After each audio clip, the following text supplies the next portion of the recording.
Alright guys, so today we will be taking a look at one of the Lancer Tactical Enforce. I have never owned the Lancer Tactical before, this is not mine, but we have it here to show it to you today. Hopefully this review will go better than some of my others, but just a warning, bad review coming your way. Alright, so I guess what we'll go ahead and quickly take a look at before we actually get to the gun is the other things that it comes with. So it does come with a cleaning rod, and it also comes with one magazine, and actually I was very surprised about this. This is the battery that it came with. It's actually branded Lancer Tactical, and it does come with a charger. However, I don't have that here to show you, although smart chargers are always recommended to have. This is obviously nickel metal hydride, and I thought that this was quite nice. I mean, to be perfectly honest, them giving you a 1600 milliamp hour battery that's 9.6 out of the box, that's pretty darn good. I mean, I guess I probably shouldn't spend the whole video talking about the battery, but it is really important to have a good battery. It's always recommended to also have a spare, but this is really quite good. So very impressed with Lancer Tactical for giving me that. As far as the magazine itself goes, luckily it's not plastered all over it, made in China, and does say Lancer Tactical. It's quite a satisfying click. It's all metal construction except for the top, so basically what you'd expect, and it is a high cap. I don't believe we've had any feeding issues with it. At some point we will do a shooting video, but as of now, that'll be on the table for on the list of things to do. But other than that, pretty happy with the mag. It's the same sort of quality that I would buy usually. It does have a Phillips head screw on the bottom, and I anticipate that the inside of this be identical to any other mag that you'd find right off the shelf. So probably a good idea in how to get into the gun. I suppose we can go ahead and start with the rear of it. So you do get a crane stock, which is where the battery is held stock. Pardon the pun. That's where it comes rear wired, which is a plus or a minus depending on how you look at it. I personally prefer rear wired guns. However, some people prefer not to have it for some reason, although I suppose if you wanted to put a different stock on it, and it does extend quite far. Unfortunately, I will make note that basically all the externals of this are polymer. Now, exactly what kind of polymer, I couldn't tell you. It's possible some of it's nylon, but I'm thinking probably not. Unfortunately, the buffer tube is also this polymer type material. It seems pretty sturdy.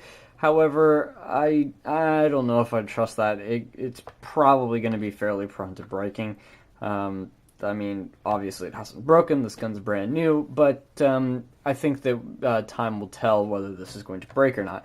The only other complaint, real quickly, that I do have about this is just the stock is just, you can kind of see, it's incredibly loose, which is, well, that's not as good as I would like to see, but this gun wasn't incredibly expensive, so, I mean, for the money that you're paying for it, I mean, really, it's not that bad. Of course, you have your connector. They don't quite give you as much wiring as I would prefer. This is how far it comes when the stock is fully extended. So, you know, you can get away with that, but I would have liked to see a little bit more.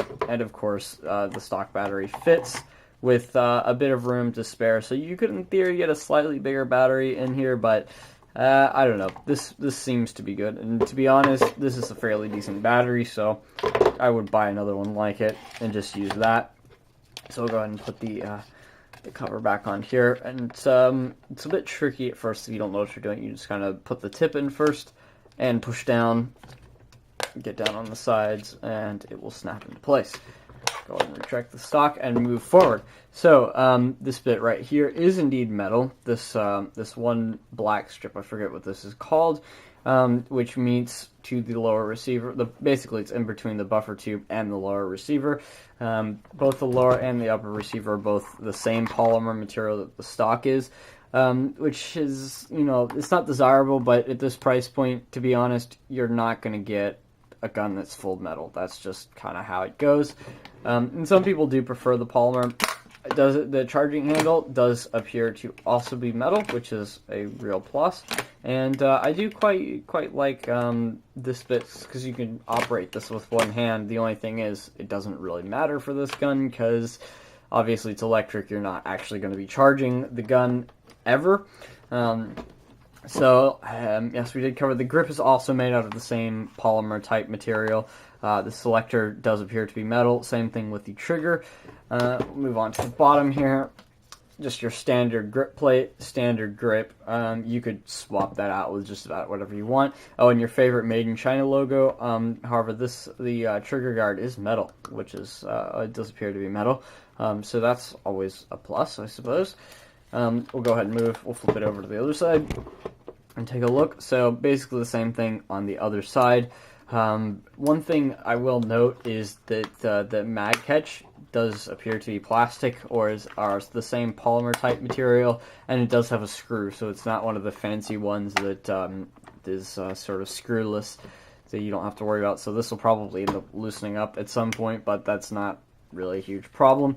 The forward assist is sort of springy, and it does also appear to be metal. Same thing. Go ahead and open it up with the charging handle. Same thing here. This does appear to be a metal piece, and obviously the rod that it's on is indeed metal. Same thing with the fake bolt that you can pull, and then obviously the hop-up's right there. So the fake bolt is also metal. It's a bit curious how, as you can see, it kind of is tilted down. I don't know. Give it a better close look. I don't know. I don't foresee that being actually like a real issue. It's just kind of, well, you're starting to see the price point, I guess, but you're gonna find that. I mean, they're airsoft guns. What do you expect? Also, we'll go ahead and move over. The charging, or the carry handle rather, does come off pretty easily. It's just a regular carry handle. Go ahead and unscrew it real quickly and take it off. So you could put an optic up there, although to be honest, I like the way it looks with the carrying handle. So, you know, if you get it, you know, do whatever you wish with it. But you could indeed put an optic. In fact, my gun is in the same configuration, and I did put an optic on mine, and I do like it. Mainly because it's a bit hard to see through the sights with this sort of iron sights with a mask on, a full face mask that is. If you're using goggles, not so much of an issue, but full face mask, a bit of a problem. You do have a fake bolt catch, which also does appear to be metal. And one thing that I will highlight that I really like is the front pin. As you can kind of see, it does have a screw to hold it in. I've had this issue with these pins falling out. It's a real pain in the butt, and it's nice that they included a screw there. So we'll go ahead and move forward a little bit more. You do have a rail system, which does appear to be out of the same polymer that the rest of the gun body is. However, your retention device is metal, which is always nice. Same thing with the front sight, which is just a standard triangle sight. Really nothing to see there. However, I do believe you could probably change the rails out pretty simply, but I don't even know if you'd want to do that. I mean, they seem pretty sturdy to me. The outer barrel is indeed metal. Of course, the inner barrel is indeed metal as well. And we have our regular birdcage style flash hider, which I don't really like particularly that much, but you know, it does appear to be pinned in place. We haven't taken this off, so I'm not sure what's under there. I'm assuming it's threaded, but you know, it could be completely non-threaded. I really don't know. I can't tell you on that one. Oh yes, we also do have swing swivels, which are metal, but it does appear that you only get a rear one, forward one. So that's a bit disappointing, although you could probably put one in here. So I do believe that that's about it. Internally, I can't really tell you because I haven't taken it apart. However, it does have a metal gearbox.